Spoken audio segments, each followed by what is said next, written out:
కేసీఆర్ చెక్కులు అనేది నేను ఎమ్మెల్సీ ఉన్నప్పుడు మీ అందరు ఇంటికి తెచ్చిచ్చిన ఊర్లలో ఇంటికి తెచ్చిచ్చిన. కానీ ఇవాళ ప్రభుత్వం మారిన తర్వాత ఒకటే దగ్గర ఇవ్వాలి అనేది ఒకటి పెట్టింది కాబట్టి ఇలా మీ అందరినీ పిలవడం జరుగుతూ ఉంది. లేకపోతే నేనే మీ ఇంటికి వచ్చి చెక్ ఇచ్చిపోదామనే ఒక ఆలోచన ఉంది.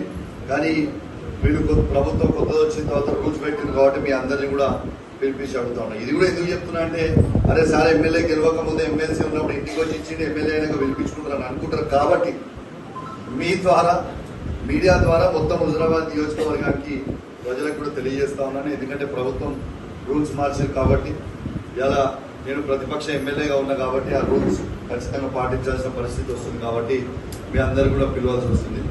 దీంతో మహిళలు ఉంటారు. ఆ 1,25,000 మహిళలకి మీరు ఎన్నికల సమయంలో 2,500 రూపాయలు మహాలక్ష్మి పథకం కింద ఇస్తామని చెప్పిండ్రు.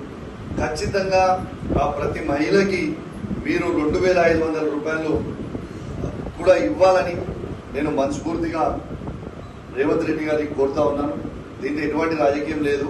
జస్ట్ మీరు చెప్పిన మాట నేను గుర్తు చేస్తూ మీరు ఇవ్వాలని కోరుకుంటూ సెలవు తీసుకుంటా ఉన్నాను. జై Telangana. Thank you very much.